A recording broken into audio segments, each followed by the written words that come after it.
వ్యాక్సిన్ల పరిస్థితి ఏమిటి అని చెప్పి ఆంధ్ర రాష్ట్రంలో ఉన్న ప్రతి ఒక్కరికి కూడా తెలుసు, దేశంలో ఉన్న ప్రతి ఒక్కరికి కూడా తెలుసు. దేశంలో vaccines capacity to manufacture companies దగ్గర ఎంత కెపాసిటీ టు మ్యానుఫ్యాక్చర్ ఉంది అని అంటే కేవలం 7 కోట్లు మాత్రమే పర్ మంత్ మ్యానుఫ్యాక్చర్ చేసే కెపాసిటీ మన దేశంలో ఉంది అనే సంగతి అందరికీ తెలుసు. ప్రతిపక్ష నాయకులకు తెలుసు. ప్రతిపక్షాన్ని అధికారంలో లేదు అని చెప్పి జీర్ణించుకోలేక వాళ్ళని ఎట్టి పరిస్థితుల్లోనూ అధికారంలోకి తేవాలి అని తాపత్రయపడే ఎల్లో మీడియాకు తెలుసు. దేశంలో ఉన్న కెపాసిటీయే 7 కోట్లని. అందులో 6 కోట్లు కోవిషీల్డ్ సీరం ఇన్స్టిట్యూట్ మ్యానుఫ్యాక్చర్ చేస్తూ ఉంటే 1 కోటి భారత్ బయోటెక్ సంస్థ మ్యానుఫ్యాక్చర్ చేస్తుంది 1 కోటి వ్యాక్సిన్స్. ఇంకా ఆశ్చర్యం ఏంటంటే ఈ భారత్ బయోటెక్ అన్నది ఎవరిది అని అంటే సాక్షాత్తు ఈ చంద్రబాబు నాయుడు గారి బంధువులు, సాక్షాత్తు రామోజీరావు గారి కొడుకు వియంకుడిది. సో అక్కడ ఏం జరుగుతూ ఉంది అన్న సంగతి అందరికీ తెలుసు. దేశం మొత్తం 7 కోట్ల వ్యాక్సిన్స్ మాత్రమే మ్యానుఫ్యాక్చర్ చేసే పరిస్థితి ఉంటే దేశానికి మొత్తం ఇంతవరకు ఇచ్చింది ఎంత అని చెప్పి చూస్తే కేవలం 17 కోట్ల డోసులు మాత్రమే దేశం మొత్తానికి ఇచ్చినారు. దేశం మొత్తానికి అవసరం ఎంత అని చెప్పి చూస్తే 45 సంవత్సరాల పైచిలుకు ఉన్న వాళ్ళు, పైన ఉన్న వాళ్ళు 26 కోట్ల మంది జనాభా వాళ్ళ లెక్కల ప్రకారం. అంటే ఇంటూ 2 డోసులు అంటే 52 కోట్లు. అంతకన్నా తక్కువ 45 సంవత్సరాల నుంచి 18 సంవత్సరాల్లో ఉన్న వాళ్ళు ఎంతమంది అని అంటే 60 కోట్ల మంది జనాభా ఉన్నారు. అంటే ఇంటూ 2 డోసులు అంటే 120 కోట్లు. అంటే 120 కోట్లు ప్లస్ 52 కోట్లు అంటే 172 కోట్ల డోసులు దేశానికి అవసరమైతే ఇంతవరకు కేవలం 17 కోట్ల డోసులు మాత్రమే భారతదేశం అడ్మినిస్టర్ చేయగలిగింది. అంటే నాట్ ఈవెన్ 10%, లెస్ దెన్ 10% మాత్రమే అడ్మినిస్టర్ చేసిన పరిస్థితి ఈరోజు దేశంలో కనపడతా ఉంది. ఇక మన రాష్ట్రం గురించి పరిస్థితి వస్తే 45 సంవత్సరాల పైచిలుకున ఉన్న వాళ్ళు ఎంతమంది అని చూస్తే including front line workers, health వర్కర్స్తో కలుపుకుంటే 1.48 crores జనాభా. అంటే ఇంటూ 2 డోసెస్ అంటే దాదాపుగా 3 కోట్ల డోసులు. అదే రకంగా 45 సంవత్సరాల దిగువన 18 సంవత్సరాల నుంచి 45 సంవత్సరాల వయసులో ఉన్న వాళ్ళు ఎంతమంది అని చెప్పి చూస్తే దేర్ ఆర్ అనదర్ 2 కోట్ల మంది జనాభా ఆంధ్ర రాష్ట్రంలో. అంటే ఇంటూ 2 డోసెస్ అంటే మరో 4 కోట్లు. అంటే ఆంధ్ర రాష్ట్రానికి దాదాపుగా 7 కోట్ల డోసులు అవసరం ఉంటే 18 సంవత్సరాల నుంచి పైచిలుకు ఉన్న వాళ్ళు ఎంతమంది ఉన్నారు అని చెప్పి లెక్కేస్తే 1.48 crores ప్లస్ 2 crores, ఈ 3.5 crores దాదాపుగా ఇంటూ 2 డోసెస్ అంటే దాదాపుగా 7 కోట్ల డోసులు ఆంధ్ర రాష్ట్రానికి అవసరం ఉంటే ఇంతవరకు కేవలం 73 లక్షల డోసులు మాత్రమే కేంద్రం నుంచి మనకు అందాయి. ఈరోజు ఈ పరిస్థితి ఇది ఉంది అని అందరికీ తెలుసు.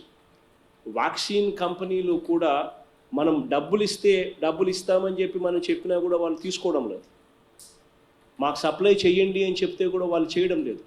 ఎందుకంటే అన్నీ కూడా కేంద్ర ప్రభుత్వ నియంత్రణలో నడుస్తూ ఉన్నాయి. ఇన్ఫ్యాక్ట్ కేంద్రము సుప్రీంకోర్టుకు అఫిడవిట్ కూడా దాఖలు చేసింది నిన్న. ఆ దాఖలు చేసిన అఫిడవిట్లో వాళ్ళు క్లియర్గా రాశారు, మేము రాష్ట్రాలు ఎంత అడిగితే ఎంత కొనుగోలు చేయాలనుకుంటే అంత ఇచ్చే పరిస్థితి లేదు. వ్యాక్సిన్ కంపెనీలు మా నియంత్రణలోనే సాగాలి. వ్యాక్సిన్ కంపెనీలు మేము ఎంత కోటా కేటాయింపు చేస్తే అంత కోటా మాత్రమే ఆయా రాష్ట్రాలకు ఇవ్వాలి, అంతకన్నా ఎక్కువ ఇవ్వకూడదు. డబ్బులు ఇస్తే డబ్బులు ఇచ్చే రాష్ట్రం ఏదైనా కానీ డబ్బులు ఇవ్వని రాష్ట్రం అయినా కూడా రెండూ ఒకే మాదిరిగానే ఉండాలి. జనాభా ప్రాతిపదికన మేము అలాట్ చేస్తాము కోటాను, ఆ కోటా ప్రకారమే వ్యాక్సినేషన్ కంపెనీలు వ్యాక్సిన్ సప్లై చేయాలి అని చెప్పి ఏకంగా కేంద్ర ప్రభుత్వం సుప్రీంకోర్టు అఫిడవిట్ కూడా వేసింది. ఇలాంటి పరిస్థితి ఉంది అని తెలిసి కూడా ఈరోజు కూడా నాకు బాధ అనిపిస్తుంది. Leader of the opposition and Eenadu ఈ ఆంధ్రజ్యోతి ఇట్లాంటి పేపర్లు చూస్తూ ఉన్నప్పుడు TV5 ఇట్లా TV5 లాంటి ఛానళ్ళు చూస్తూ ఉన్నప్పుడు 45 కోట్లు మాత్రమే ఆంధ్ర రాష్ట్రం ఇస్తామని చెప్పింది. వ్యాక్సిన్లకు 1600 కోట్లు ఖర్చు చేయడానికి వీళ్ళకి మనసు రావడం లేదు. కమిషన్ల కోసం అని చెప్పి కమిషన్లు రావని చెప్పి ఎంత బాధ్యతారహితంగా మాట్లాడుతున్నారు. ఆ బాధ్యతారహితంగా మాట్లాడే మాటలు మళ్ళీ ఈనాడు దినపత్రికలో పతాక శీర్షికల్లో రాస్తారు. వాళ్ళయే మళ్ళీ వ్యాక్సిన్ కంపెనీలు. ఇదే రామోజీరావు గారి కొడుకు వియంకుడిది కంపెనీ. ఏం జరుగుతుందో తనకు తెలుసు, చంద్రబాబు నాయుడుకి తెలుసు, తన బంధువులే కంపెనీ. అయినా కూడా వక్రీకరించేదానికోసం, ప్రభుత్వం మీద దుష్ప్రచారం చేసేదానికోసం, కలెక్టర్ల మీద దుష్ప్రచారం చేసేదానికోసం, ప్రజల్లో అలజడి క్రియేట్ చేసేదానికోసం ఇటువంటి తప్పుడు సమాచారాన్ని, ఇటువంటి తప్పుడు మెసేజింగ్ చేస్తూ ఉన్నారు. అందులో భాగంగానే ఒకవైపున వ్యాక్సిన్స్ కానివ్వండి, ఒకవైపున హెల్త్ కేర్ కానివ్వండి, ఒకవైపున ఆక్సిజన్ సప్లై కానివ్వండి, ఎక్కడా కూడా రాష్ట్రంలో దేశంలో ఎక్కడ జరగని విధంగా I'm proud of my collectors, I'm proud of my administration.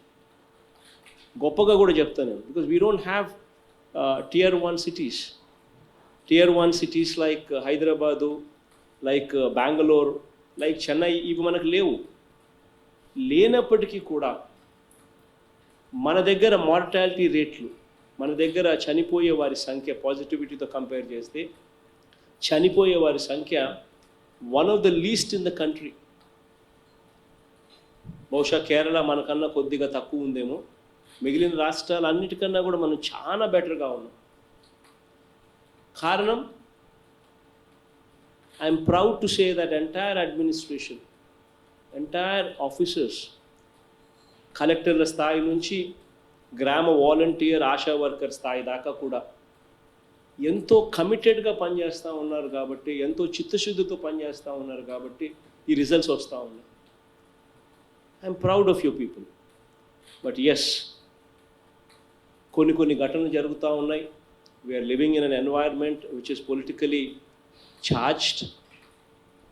జీర్ణించుకోలేని పరిస్థితిలో కొంతమంది రాజకీయ నాయకులు, కొంతమంది ఎల్లో మీడియా సంస్థ యాజమాన్యాలు ఉన్నాయి కాబట్టి వీళ్ళందరితోనూ కూడా మనం డీల్ చేయాల్సిన పరిస్థితి తప్పదు.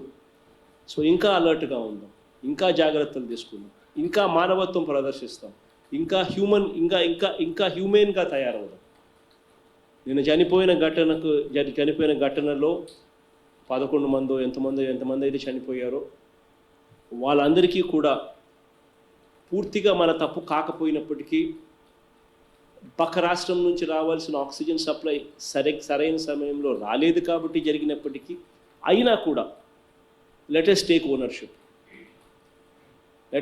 ఓనర్షిప్. ఆ చనిపోయిన ప్రతి కుటుంబానికి కూడా I'm instructing the Chittoor collector to make sure that 10 లక్షల రూపాయలు ఎక్స్గ్రేషియా కూడా ఖచ్చితంగా ఆ ప్రతి కుటుంబం దగ్గరికి వెళ్ళి కలెక్టర్ను దయచేసి ఇవ్వమని చెప్పి అడుగుతా ఉన్నాను. Make sure that the collector and the joint collector, one of them definitely go there, give them a humane touch, associate yourself with the family, give them the confidence. ఇచ్చి వాళ్ళకు కనీసం 10 లక్షల రూపాయలు ఎక్స్గ్రేషియా కూడా ఖచ్చితంగా ఇవ్వండి. ఇచ్చి లెట్స్ ఓన్. ఎస్, తప్పు ఎవరి దానిలో జరిగినా కూడా తప్పు జరిగింది. ఆ తప్పులు కూడా ఇంకా జరగకోకుండా ఫ్యూచర్లో ఇంకా ఎలా చేయగలుగుతాం, ఇంకా ఎలా మెరుగ్గా చేయగలుగుతాం అన్న అంశాల మీద let's focus. Accepting a mistake అనేది మన గవర్నమెంట్లో ఎప్పుడూ కూడా చిన్న చూపు కాదు. Our government is always stood for transparency. మన గవర్నమెంట్లో వీ హ్యావ్ దేశం మొత్తము ఎలా ఒక మాదిరిగా ఉన్న మన రాష్ట్రంలో మాత్రం ట్రాన్స్పరెన్సీకి అత్యంత పెద్ద పీట వేశారు. టెస్టుల పరంగా కానీ, ట్రీట్మెంట్ పరంగా కానీ, ప్రతి అడుగులోనూ కూడా we've shown to the nation that how transparent we are అని చెప్పి ప్రతి అడుగులోనూ అదే చేస్తూ ఉన్నాం. ఈరోజు బటన్ నొక్కితే ఈ 2 సంవత్సరాల కాలంలోనే, 23 నెలల కాలంలోనే బటన్ నొక్కితే దాదాపుగా 87,000 కోట్ల రూపాయలు డైరెక్ట్ బెనిఫిట్ ట్రాన్స్ఫర్ జరిగింది ఒక బటన్ నొక్కుతానే ఇక్కడ నుంచి ఎటువంటి కరప్షన్కు తావు లేకుండా, ఎటువంటి డిస్క్రిషన్కు తావు లేకుండా, ఎటువంటి వివక్షకు తావు లేకుండా బటన్ నొక్కుతానే 87,000 కోట్ల రూపాయలు పేదలకు, అర్హులకు ట్రాన్స్ఫర్ చేశాం. మరి అటువంటి బటన్ నొక్కుతేనే ట్రాన్స్ఫర్ 87,000 కోట్లు చేసిన ఈ ప్రభుత్వం కేవలం 1,600 కోట్ల రూపాయలు వ్యాక్సినేషన్ కోసం ఖర్చు చేయడానికి నిజంగా వెనకాడుతుందా? ఇటువంటి దారుణమైన వ్యవస్థలో మనం ఉన్నప్పటికీ కూడా we'll have to fight. Let's become more human in doing so అని చెప్పి ప్రతి కలెక్టర్కు కూడా ఈ సందర్భంగా కూడా నేను చెప్తా ఉన్నా. Of course we doing a good job, great job అని ఒకవైపున కలెక్టర్లకు, జాయింట్ కలెక్టర్లకు, ఆశా వర్కర్ల దగ్గర నుంచి, డాక్టర్ల దగ్గర నుంచి, వాలంటీర్ల దగ్గర వరకు కూడా అందరినీ కూడా కంగ్రాచులేట్ ఒకవైపున చేస్తూనే, మీరు చేస్తూ ఉన్న కృషి చాలా గొప్పది అని చెప్పి కంగ్రాచులేట్ ఒకవైపున చేస్తూనే, మరోవైపున I'm asking all of you, I'm requesting all of you to become more and more humane in addressing the needs of the people.